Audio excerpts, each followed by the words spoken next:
सामीन और हाजरीन आदाब, मैं हूं शमीम उस्मानी। इस्तकबाल है आप तमाम सामीन का ऑल इंडिया रेडियो की उर्दू सर्विस की आज की नशरियात में। एक मरतबा हम फिर हाजिर हैं लेकर आपका अपना पसंदीदा प्रोग्राम। उम्मीद है आप तमाम लोग बखैरियत होंगे और जिंदगी का लुत्फ ले रहे होंगे। दोस्तों, कहते हैं कि रिश्ते इंसान बनाता है लेकिन निभाने वाला बड़ा अजीम होता है। रिश्ते बहुत लोग बनाते हैं और बनते रहते हैं रिश्ते, लेकिन टूटते भी रहते हैं। टूटते रिश्ते बड़ा दर्द देते हैं, बहुत दुख देते हैं, बहुत तकलीफ देते हैं। लेकिन रिश्तों को संभालने के लिए एक बहुत बड़े दिल की जरूरत होती है और वो दिल हर किसी के पास नहीं होता। यकीन कीजिए कि जब आप रिश्ते संभालने लग जाते हैं तो बड़ी बड़ी बातों को आपको नागवार गुजरती हैं उन्हें भी दरगुजर कर देते हैं, इग्नोर कर देते हैं। लेकिन जो लोग रिश्ते तोड़ने के आदी होते हैं वो बाल को भी बहुत बड़ा रस्सा समझकर खींचने लगते हैं। इसलिए दोस्तों, रिश्ते निभाना सीखिए, क्योंकि हिंदुस्तानी रिवायत है कि हम लोग न सिर्फ मुल्की तौर पर बल्कि बैनुल अक़वामी सतह पर भी रिश्ते निभाने के आदी रहे हैं। आइए फिलहाल तो एक नजर डालते हैं खबरों की सुर्खियों पर सबिया फजल के साथ। वजीर-ए-आज़म नरेंद्र मोदी ने आज रेडियो और दूरदर्शन पर कौम से किया खिताब। कहा, वक्त पर किए गए लॉकडाउन और मुनासिब इक़दामात से लाखों लोगों को बचाया जा सका। दुनिया के दूसरे मुल्कों के मुकाबले भारत की सूरत हाल बेहतर। कहा, अनलॉक 1 के दौरान लोगों की बढ़ती कोताही बाइसे तशवीश है। अब जबकि हम अनलॉक 2 में दाखिल हो रहे हैं, हमें लॉकडाउन जैसी एहतियात बरतने की जरूरत है। कहा, हमें इस बात को यकीनी बनाना होगा कि कोई भी शहरी भूखा न रहे। जनाब मोदी ने प्रधानमंत्री अन्न कल्याण योजना की नवंबर तक तौसी का ऐलान किया। उन्होंने कहा कि 80 करोड़ शहरियों को 5 किलो चावल या गेहूं मुफ्त मिलेगा। इस स्कीम का खर्च हुकूमत बर्दाश्त करेगी। मुल्क में कोविड-19 बीमारी से अब तक 3,34,822 मरीज हो चुके हैं शिफायाब।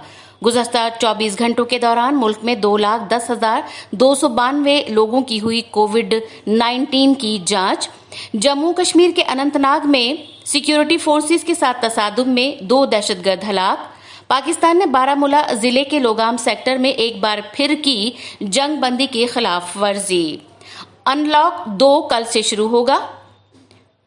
10 बजे रात से लेकर 5 बजे सुबह तक जारी रहेगा कर्फ्यू। और सेहत की आलमी तंजीम कोरोना वायरस की पैदाइश और उसके फैलाव की तफ्तीश के लिए चीन भेजेगी एक टीम। तो सामीन, ये थी अब तक की अहम सुर्खियां। और चलिए अब जानते हैं डॉक्टर की सलाह। खासतौर पर आजकल सैनिटाइजर किस तरह इस्तेमाल किया जाए, फेस मास्क जरूर लगाना है आपको जब भी आप बाहर निकलेंगे। इन तमाम चीजों पर तवज्जो दी जा रही है, लेकिन कई बार इसके सही इस्तेमाल से हम लोग वाकिफ नहीं होते। कई बार ये भी देखा गया है कि मास्क का इस्तेमाल जो है वो अकेले में बैठे हुए हैं अगर आप कहीं पर भी, उस वक्त भी लोग कुछ मास्क लगाए हुए होते हैं। तो क्या ये मुनासिब है? मास्क वैसे तो भीड़ भाड़ वाली जगहों पर, जब आप ऐसी जगहों पर हैं जहां कई लोग हैं वहां पर लगाएं। और क्या क्या एहतियात हो सकती हैं, कहाँ हमें मास्क ज़रूर इस्तेमाल करना है, किस तरह के मास्क या किस तरह का सैनिटाइज़र हो, क्या वो घर पर भी बनाया जा सकता है। यही सारी बातें हैं आज जो डॉक्टर साहब हमारे साथ शेयर करने वाले हैं। तो आइए देखते हैं। मैं doctor Mohammad Ashraf, institute of ophthalmology, J N. Medical college AMU में डायरेक्टर हूँ। कोरोना वायरस जो इतना छोटा है कि आँख से दिखाई नहीं देता, उसने पूरी दुनिया में कोहराम मचा रखा है। कोरोना वायरस जो बीमारी करता है उसको हम कोविड-19 कहते हैं। जब कोविड-19 का मरीज खांसता है या छींकता है, उससे ड्रॉपलेट्स और एरोसोल जनरेट होते हैं। ड्रॉपलेट्स बड़े साइज के पार्टिकल्स होते हैं। एक बार खांसी में 3000 ड्रॉपलेट्स रिलीज होते हैं। ये सरफेस पे सेटल हो जाते हैं। और एरोसोल जिनका साइज बहुत छोटा होता है वो हवा में 3 घंटे तक मौजूद रहते हैं। मरीज के खांसने या छींकने से ये एरोसोल के पार्टिकल जब दूसरे इंसान की नाक, मुंह और आँख के कांटेक्ट की म्यूकोजा के कांटेक्ट में आते हैं, या जब हम अपने हाथों से कंटेमिनेटेड सरफेस को छूते हैं और फिर उसके बाद हम हाथ, नाक, मुंह या आँख पे लगा देते हैं तो ये हमारी बॉडी में दाखिल हो जाते हैं और फिर ये कोविड-19 की बीमारी करते हैं। इस बीमारी के लिए फ़िलहाल कोई तसल्ली बख्श दवा नहीं बनी है, तो इसका मतलब सिर्फ इस बीमारी को रोकना ही उसका इलाज है। मेडिकल में टर्म यूज़ की जाती है prevention is better than treatment, यानी कि बीमारी को रोकना उसके इलाज से बेहतर है। इसके लिए हमें क्या करना चाहिए, मैं उसी के बारे में गुफ्तगू करने जा रहा हूँ। सबसे पहली बात यह है कि जब हम किसी कंटेमिनेटेड सरफेस को छुएं तो हम अपने नाक, मुंह या आँख को न छुएं ताकि वायरस हमारी बॉडी के कांटेक्ट में ना आए। सबसे अहम है कि हम अपने आप को घर में महदूद रखें, बहुत ज़रूरी काम हो तभी घर से बाहर निकलें। जिन लोगों की उम्र 60 साल या उससे ऊपर है और वो डायबिटीज़ यानी शुगर, हाइपरटेंशन यानी कि हाई ब्लड प्रेशर या कैंसर के मरीज हैं और इम्यूनोसप्रेसिव ड्रग्स पे हैं, वो घर से कतई बाहर ना निकलें क्योंकि उनको कोरोना या कोविड-19 होने का खतरा आम आदमी के मुकाबले में ज़्यादा है। दूसरी अहम चीज़ फिजिकल डिस्टेंसिंग है, यानी कि जब भी हम बाहर निकलें भीड़ भाड़ वाले इलाके में हम एक दूसरे से 2 मीटर की दूरी बनाए रखें। अगर आप बाज़ार सामान खरीदने के लिए जाना चाहते हैं तो पहले आप पेपर पे सामान की लिस्ट बना लें ताकि आप दुकान से जल्दी से वो सब सामान खरीद के जल्दी से घर वापस आ जाएं, या आप अपने सामान की लिस्ट दुकानदार को व्हाट्सएप या SMS से भेज दें ताकि आपके पहुंचने से पहले वो आपका सामान तैयार रखे और आप उसको लेकर आ जाएं। जब आप घर वापस आएं तो घर के दरवाजे को न छुएं, घर का दरवाज़ा आवाज़ देके खुलवाएं क्योंकि आपके हाथों में वायरस हो सकता है। उसके बाद घर में दाखिल होकर आप अपने हाथ साबुन और पानी से 20 सेकंड के लिए धोएं और मास्क और अपने कपड़ों को उतार कर गर्म पानी में धो के डाल दें। बेहतर होगा कि आप नहा लें। जब हम साबुन से हाथ को धोते हैं तो वायरस के ऊपर एक चर्बी की और फैट की कवरिंग होती है। वो चर्बी की कवरिंग साबुन से घुल जाती है जिससे कि वायरस मर जाता है। अल्कोहल सैनिटाइज़र का इस्तेमाल तभी करना है जब हाथ आपके साफ हों, गंदे ना हो। जब भी आप अल्कोहल सैनिटाइज़र का इस्तेमाल करें तो उसके साथ कुछ एहतियात बरतना ज़रूरी है। सैनिटाइज़र यूज़ करने के बाद आप फ्लेम के पास ना जाएं। सैनिटाइज़र को अपनी गाड़ी के अंदर कभी मत छोड़ें क्योंकि सख्त गर्मी के में अंदर सैनिटाइज़र में आग लग सकती है और आपकी गाड़ी जो है जल सकती है। बहुत ज़्यादा सैनिटाइज़र का इस्तेमाल भी अच्छा नहीं है। सैनिटाइज़र के इस्तेमाल से हमारी स्किन ड्राई हो जाती है और इसके लिए बेहतर है कि हम बीच बीच में अपने हाथों को और ख़ास तौर से रात को सोने से पहले मॉइस्चराइज़र का इस्तेमाल करें। 1 से 3% कोविड के मरीजों को कोविड कंजक्टिवाइटिस रिपोर्ट किया गया है। कोविड कंजक्टिवाइटिस में मरीज की आंख लाल हो जाती है। आंख के मॉडल से समझाने की कोशिश करूंगा कि ये जो आंख का सफ़ेद हिस्सा है इसको हम स्क्लेरा कहते हैं और इसके सामने ये जो गोल शीशा है इसको हम कॉर्निया कहते हैं। कंजक्टिवा एक बहुत पतली पॉलीथीन की तरह ट्रांसलूसेंट मेम्ब्रेन है जो कंजक्टिवा से शुरू होकर सफ़ेद वाले हिस्से को ढकती है। ऊपर की जो पलक है उसके रिफ्लेक्ट बैक होकर उसकी जो बैक सरफेस है उसको लाइन करती है। ऐसे ही नीचे ये जो नीचे की पलक है उसकी अंदर की सरफेस को लाइन करती है।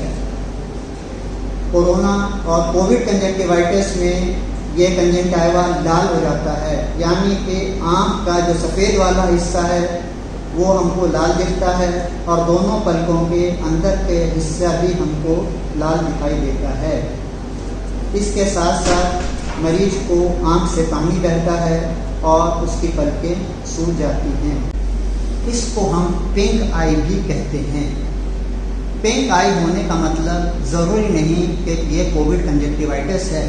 पिंक आई की और भी वजह हैं, जैसे एडिनोवायरस कंजक्टिवाइटिस, जिसको हम आमतौर पे फ्लू कहते हैं, हर्पीज सिम्प्लेक्स वायरस कंजक्टिवाइटिस, और आजकल गर्मी का सीजन है, इन दिनों में सीजनल एलर्जिक कंजक्टिवाइटिस, जिसको कि हम केराटोकंजक्टिवाइटिस कहते हैं, वो भी बहुत कॉमन है, और बैक्टीरियल कंजक्टिवाइटिस। तो इन सभी कंडीशंस में भी आँख लाल हो जाती है।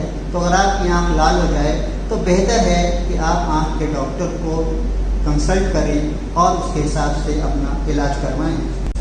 मास्क को बांधने का तरीका ये है कि इसको ऊपर नाक के ऊपर रख के आप इसको पीछे पहले ऊपर वाले हिस्से को बांध दें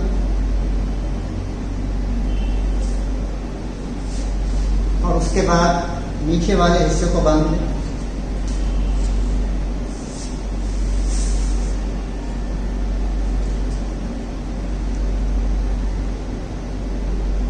कभी भी मास्क की जो सामने के सरफेस है इसको टच मत करें जब आप बाहर से होकर आएँ, क्योंकि इसके ऊपर वायरस है। जब आप मास्क को उतारें तो आप फिर पीछे से जाके उसको पहले जो नीचे की उसकी स्ट्रेप है पहले उसको खोलें, और उसके बाद जो ऊपर वाली स्ट्रेप है फिर आप उसको खोलें और इस तरह उठा के उसको आगे के सरफेस को टच किए बिना साबुन और पानी के घोल में डाल दें। तो दोस्तों, आइए एक मरतबा फिर रूहानी सफर पर चलते हैं। कहते हैं कि इंसान को जो सुकून मिलता है वो उसी जात के नाम से मिलता है जिसने उसे पैदा किया है। पेश खिदमत भजन आवाज मुजद्दिद नियाजी की है, सुनिए और सुकून का एहसास कीजिए।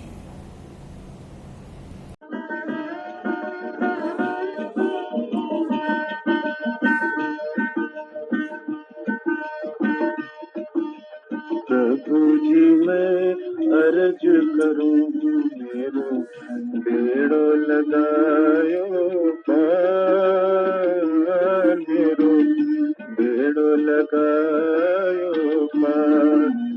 प्रभु जी मैं अर्ज करूं मेरो बेड़ो लगायो पार, मेरो बेड़ो लगायो पार।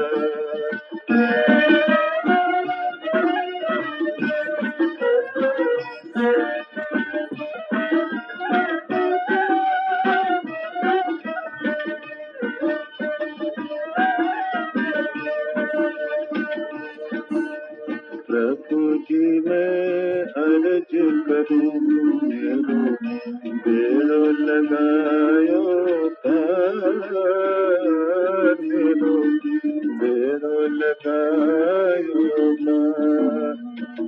इन पल में दुख बहुत पायो, इन पल में दुख बहुत पायो। संसा सोग निवार,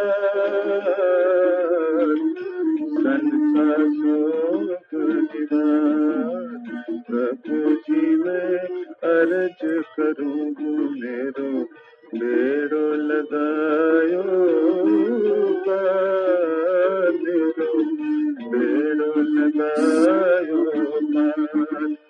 प्रभु जी मैं अर्ज करूं मेरो बेड़ो लगायो पार, मेरो बेड़ो लगायो पार।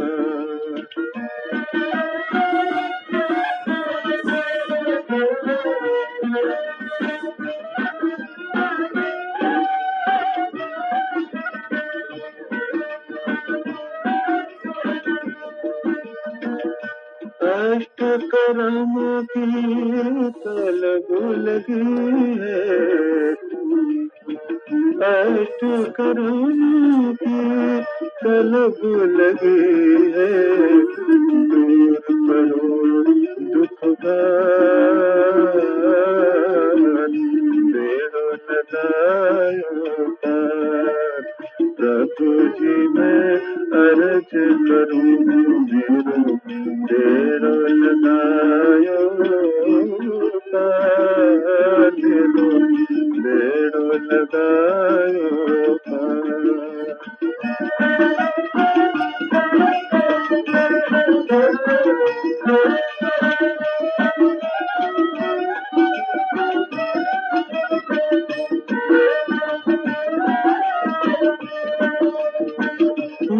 संसार सब बहो जात है,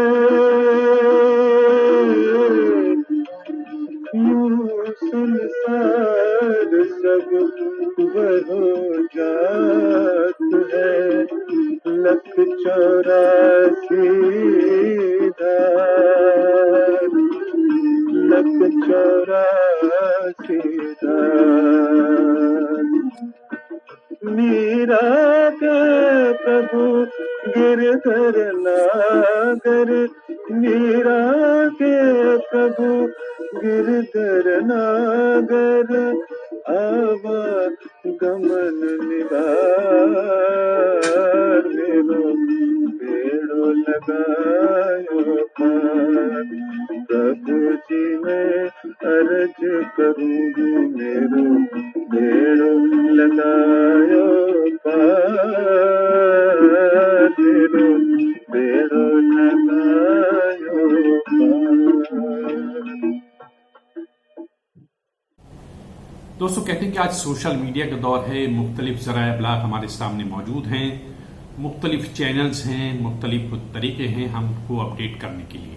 लेकिन आज के दौर में भी अखबार की अपनी अहमियत है।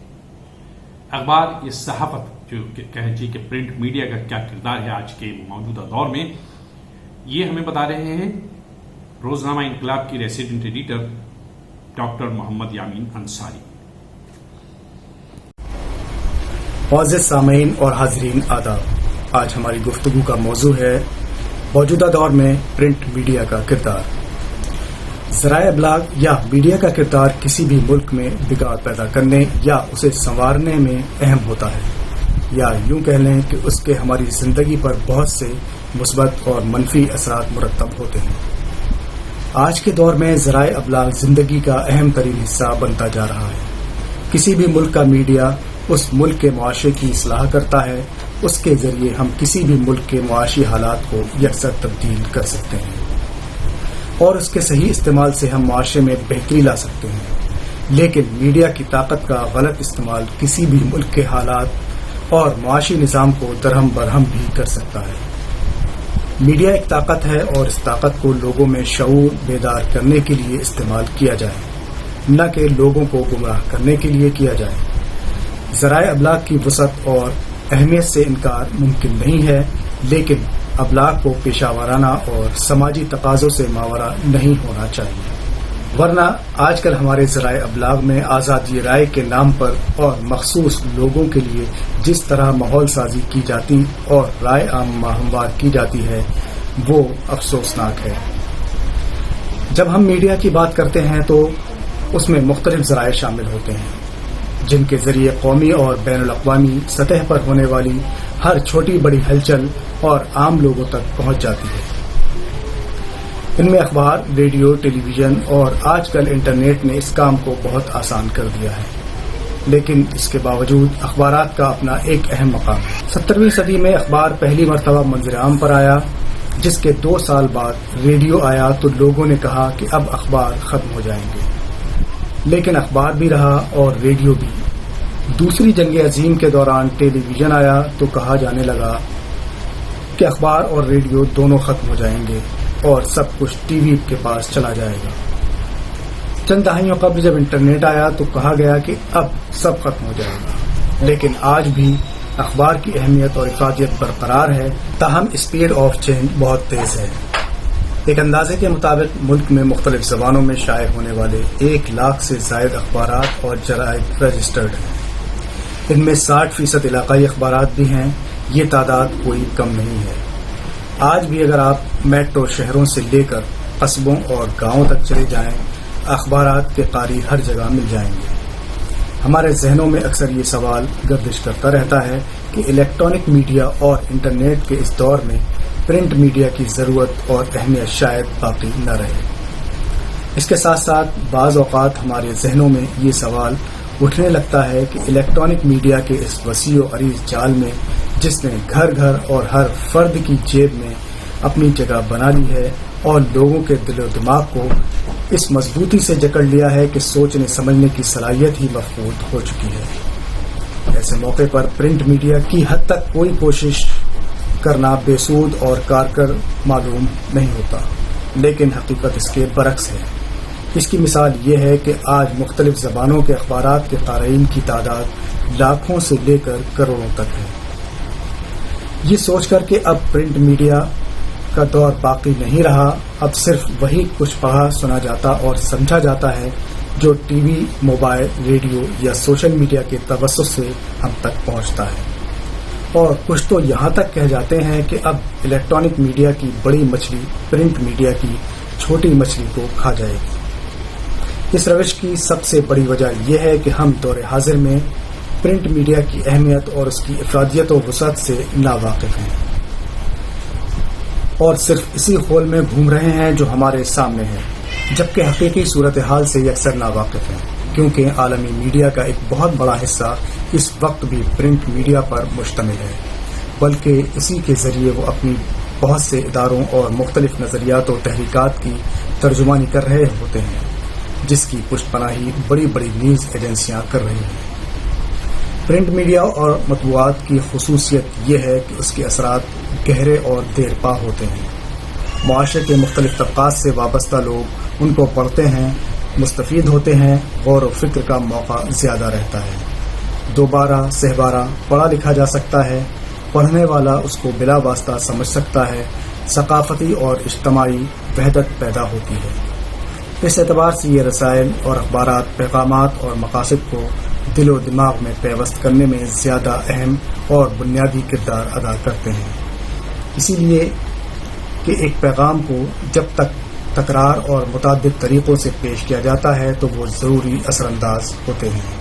लिहाजा हम अंदाज़ा कर सकते हैं कि आजकल इस दौर में भी जबकि इंटरनेट और इलेक्ट्रॉनिक मीडिया बहुत ज़्यादा ज़ोर व शोर से और बहुत ज़्यादा वसाइल के साथ मंजर आम पर है, उसके बावजूद अखबारात ने अपनी अहम जगह बरकरार रखी है और लोगों के दिलों में आज भी उसकी अहमियत बरकरार है। शुक्रिया। दोस्तों, शायरी का ये इम्तियाज है कि ये जहन साजी करती है। एक तरफ जहां हमें इश्क की वादियों में घुमाती है, इश्क की वादियों की सैर कराती है, वहीं ये हमें दुनिया के उन हालात से भी आगाह करती है, उन नशे व फराज से भी रूशनास कराती है जो हमारे आसपास कहीं मौजूद होते हैं। आइए, फिलहाल तो कलामी शायर के तहत हमारे साथ मौजूद हैं टेक्सास अमेरिका से जनाब तारिक आलम बर्क। पेश खिदमत है कलामी शायर। ऑल इंडिया रेडियो के सभी दोस्तों को बहुत बहुत आदाब तस्लीमात। मैं मोहम्मद तारिक आलम बर्क, अमेरिका, टेक्सास, आपकी खिदमत में ताज़ा गज़ल के साथ हाजिर हूँ। यूँ मतलब अर्ज़ किया कि आई हंसी कभी न लबों पर हंसी के साथ, आई हंसी कभी न लबों पर हंसी के साथ, इजहार दोस्ती न हुआ यूं किसी के साथ। आई हंसी कभी न लबों पर हंसी के साथ, इजहार दोस्ती न हुआ यूं किसी के साथ। और शेर अर्ज किया कि दो चार आंसुओं का ये मदफन नहीं बने, दो चार आंसुओं का ये मदफन नहीं बने, दो चार दिन की जिंदगी काटो खुशी के साथ। दो चार आंसुओं का ये मदफन नहीं बने, दो चार दिन की जिंदगी काटो खुशी के साथ। और जलकर वो अपनी आग में देता है रोशनी, जलकर वो अपनी आग में देता है रोशनी, एहसान बतर्ज आदत खंदा दिली के साथ। जलकर वो अपनी आग में देता है रोशनी, एहसान बतर्ज आदत खंदा दिली के साथ। और शेर देखिए कि शर्त नज़र थी हम रहें उनकी नज़र से दूर, शर्त नज़र थी हम रहें उनकी नज़र से दूर, लो हम चले हैं छोड़ के दुनिया खुशी के साथ, लो हम चले हैं छोड़ के दुनिया खुशी के साथ। और लब पर हैं एहतियात की मोहरें लगी हुई।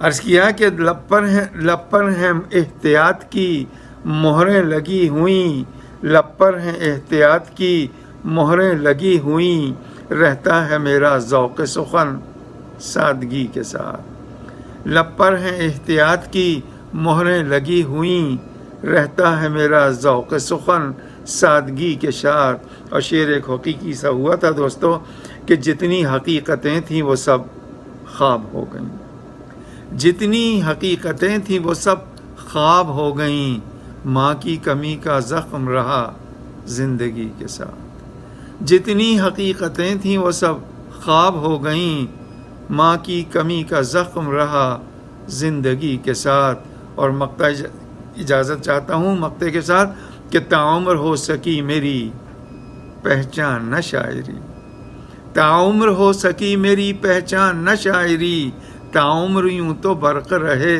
शायरी के साथ। ताउम्र हो सकी मेरी पहचान न शायरी, ताउम्र यूं तो बरक़ रहे शायरी के साथ। आई हंसी कभी न लबों पर हंसी के साथ, इजहार दोस्ती न हुआ यूं किसी के साथ। बहुत शुक्रिया सामीन, अस्सलाम वालेकुम। साहिबो, हमारा और आपका रिश्ता बहुत कदीम भी है, बहुत अजीम भी है और बहुत मुस्तहकम भी है, यानी कि मजबूत बॉन्ड है एक ही, और न इसे आप टूटने देते हैं न हम टूटने देते हैं। रिश्तों की बुनियाद है ये रेडियो, जिसने हमें और आपके करीब कर दिया है। हमारे बहुत से लिसनर हैं जो बड़े जज्बाती तौर पर हमारी सर्विस से वाबस्ता रहे हैं, हमारे प्रोग्राम सुनते हैं और इज़हार ख्याल करते हैं। आज हमारे साथ मौजूद हैं काशमोर सिंध पाकिस्तान से मोहतरमा नाहिद नायक साहिबा। बड़े खूबसूरत अंदाज में अपने रिश्तों और हमारे रिश्तों को मंजूम तौर पर उन्होंने पेश किया है। आइए सुनिए। समाअतों का रिश्ता भी अजीब रिश्ता है, समाअतों का रिश्ता भी अजीब रिश्ता है, जो दिल के रास्ते रूह में उतरने लगता है, जो दिल के रास्ते रूह में उतरने लगता है। हमें भी प्यार है एक ऐसे हवा के झोंके से, हमें भी प्यार है एक ऐसे हवा के झोंके से, जो मुझको लेके सूरज के साथ साथ चला, जो मुझको लेके सूरज के साथ साथ चला। जो दिन ढला तो मेरी शाम सुहानी कर दी, जो दिन ढला तो मेरी शाम सुहानी कर दी। मैं ऐसे रिश्ते को अब रेडियो कहूँ कैसे, मैं ऐसे रिश्ते को अब रेडियो कहूँ कैसे। मुझे तो लगता है एक ख़ानदान है मेरा, मुझे तो लगता है एक ख़ानदान है मेरा। मुझे वो याद करें या कि भूल जाएं सब, मुझे वो याद करें या कि भूल जाएं सब। मेरे अज़ीज़ इरफ़ान और शमीम भाई, मेरे अज़ीज़ इरफ़ान और शमीम भाई, मेरे अपने अब्दुल्ला और कलीम भाई, मेरे अपने अब्दुल्ला और कलीम भाई। सबिया नईम शाहरुख और कौनैन भी तो हैं, सबिया नईम शाहरुख और कौनैन भी तो हैं। इतना नहीं कुछ और भी साथी है मेरी जान, इतना नहीं कुछ और भी साथी है मेरी जान। कुछ दिन से राब्ता मेरा टूटा है इस तरह, कुछ दिन से राब्ता मेरा टूटा है इस तरह। लगता है रुक गया है कहीं कारवां मेरा, लगता है रुक गया है कहीं कारवां मेरा। ऑल इंडिया रेडियो से जो हमें प्यार है मिला, ऑल इंडिया रेडियो से जो हमें प्यार है मिला, उस प्यार ही ने बांध के रखा है दोस्तों, उस प्यार ही ने बांध के रखा है दोस्तों। इस कलम में ताकत नहीं कि प्यार को लिखे, इस कलम में ताकत नहीं कि प्यार को लिखे। कैसे ये दिल की चाह और एहसास को लिखे, कैसे ये दिल की चाह और एहसास को लिखे। दुनिया के हर एक कोने से आते थे जो पैगाम, दुनिया के हर एक कोने से आते थे जो पैगाम। वो नाम भी नाहिद को हैं याद मेरी जान, वो नाम भी नाहिद को हैं याद मेरी जान।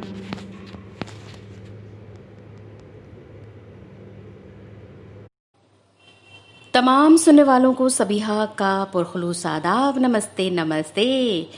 कैसे मिजाज हैं आप सबके? मैं बहुत अच्छी हूँ और यही उम्मीद करती हूँ कि आप सब लोग भी अच्छे होंगे, मज़े में होंगे। बरसात का मौसम शुरू हो चुका है और हिंदुस्तान में बहुत से इलाकों में मॉनसून पहुँच चुका है और अब बहुत ज़्यादा शिद्दत वाली गर्मी से उम्मीद करते हैं कि जल्द ही निजात मिल जाएगी। दूर तक छाए थे बादल और कहीं साया न था। दूर तक छाए थे बादल और कहीं साया न था। इस तरह बरसात का मौसम कभी आया न था। कितना अच्छे तरीके से ये कतील शिफाई साहब का शेर था, अच्छी तरह डिस्क्राइब किया। गहराई वाला शेर है कि माना कि बादल हैं, बरसात का मौसम है और साया अलबत्ता कहीं नहीं है। क्या मतलब हुआ? यानी अगर कोई चाहता है बरसती बारिश से बचना तो क्या अलमिया है कि उसको एक शेड ना मिल पाए, एक कहीं साया ना मिल पाए। तो थोड़ी सी गहराई लिए हुए था। खैर, बारिश का मौसम जब आता है तो खुद ब खुद ही जहनो दिल पर एक तरोताज़गी का एहसास हो जाता है। आप सबको भी पता होगा, अच्छे अच्छे कलरफुल ड्रेसेस पहनने का दिल चाहता है। खाने के अंदाज भी थोड़े से बदल जाते हैं। वो बात अलग है कि कीचड़ और गंदगी, मिट्टी वाले अगर इलाके हैं तो परेशान करती है। थोड़े कीड़े मकोड़ों को भी फलने फूलने का मौका मिलता है, थोड़े मच्छर भी बढ़ जाते हैं मतलब ये सारी चीज़ें बरसात अपने साथ साथ लेकर आती है।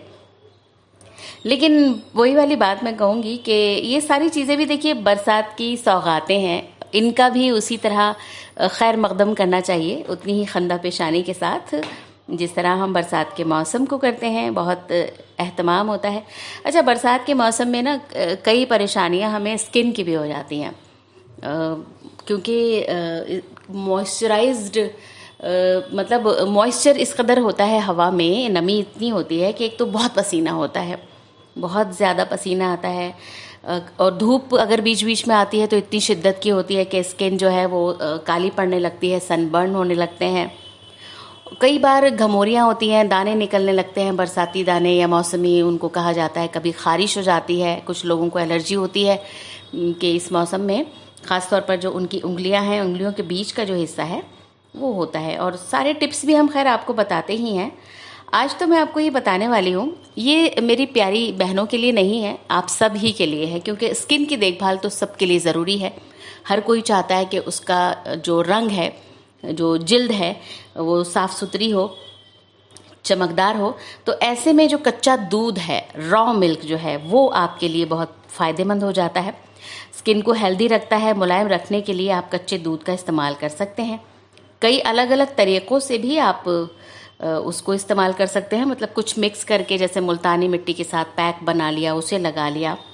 लेकिन अगर आप किसी भी चीज़ में उसे मिक्स नहीं करते, आप सिर्फ रॉ मिल्क को वैसे ही कॉटन की मदद से, किसी साफ़ कपड़े की मदद से, या सिर्फ अपने हाथों की मदद से, उंगलियों की मदद से अपने चेहरे पर अच्छी तरह से उसे लगाइए, हल्का हल्का मसाज दीजिए और थोड़ी देर जब वो सूख जाए तब तक लगाए रखिए और उसके बाद आप उसे धो डालिए। तो कुदरती चमक बरकरार रखने में बहुत ज़्यादा इससे मदद मिलती है। और इसमें कच्चे दूध में जो अज्जा होते हैं वो हमारी जिल्द को ग्लो करने में, यानी चमकदार बनाने में मदद करते हैं। जिल्द पे अगर कोई दाग धब्बे हैं वो साफ़ हो जाते हैं। झुर्रियाँ भी आहिस्ता आहिस्ता ख़त्म होने लगती है। आपकी स्किन जो है एकदम यंग लुक देने लगती है, क्योंकि एंटी एजिंग भी काम करता है कच्चा दूध। तो काफ़ी अच्छा माना जाता है। तो मैंने सोचा कि आपको भी बता दूं कि अगर आपको भी चाहिए एकदम बेदाग स्किन, कलर चाहे जैसा भी हो, क्योंकि देखिए इस वक्त पूरी दुनिया में एक बड़ा इशू बना हुआ है स्किन का कलर। उसके मतलब बहुत अंदर तक नहीं जाने वाले हैं, उस मामले को दोबारा छेड़ने वाले नहीं हैं। आप सभी को पता है कि किस तरह अमेरिका में एक हादसा हुआ और बड़ा इशू बन गया है, बड़ी बातें हो रही हैं। तो रंग मैटर नहीं करता है, गोरा रंग हो, काला रंग हो, स्किन जो है वो बहुत सेहतमंद होनी चाहिए, हेल्दी होनी चाहिए। चाहे आप काले रंग के हैं, आप सांवले रंग के हैं, आप गोरे रंग के हैं, डजंट मैटर। ये कोई चीज़ नहीं है, खूबसूरती का मयार नहीं है कलर जो है। ये तो खुदा की देन है, जिसको नसीब हो जाए, हर एक दिल को गमे जावेदा नहीं मिलता वाला मामला है। बस सेहतमंद हो, बेदाग स्किन हो तो आप कच्चे दूध का इस्तेमाल कीजिए, क्योंकि ये दूध एक ऐसी चीज़ है कि रोज़ हमारे घर में होता ही है। तो फिर आप इसको रोज़ाना लगाइए अपने स्किन पर जब भी आपको वक्त मिलता है। आपके जिल्द को ये चमकदार बनाएगा, मॉइस्चराइज्ड रखेगा, मुहासों से आपको बचाएगा, आपकी स्किन सॉफ्ट रहेगी। हर तरह के दाग धब्बे मुहासों के हों, चाहे किसी तरह का कोई दाना निकला हो या कभी कोई चोट हल्की सी लग गई हो, तो इन तमाम परेशानियों से आपको राहत मिल जाएगी। इन परेशानियों से आपको बचा लेगा कच्चा दूध। तो ये थी कुछ बातें आपकी स्किन के हवाले से, क्योंकि मौसम बदलता है तो ज़्यादा तवज्जो देनी होती है हमारी जिल्द के ऊपर। खैर, जिल्द के साथ साथ आप सब अपना भी ख्याल रखिए, हंसते रहिए, मुस्कुराइए ना थोड़ा सा। सच्ची में जब आप मुस्कुराते हैं तो बहुत खूबसूरत लगते हैं। बस बिल्कुल, यस, एग्जैक्टली इसी तरह से हंसते मुस्कुराते रहिए। Tata bye bye.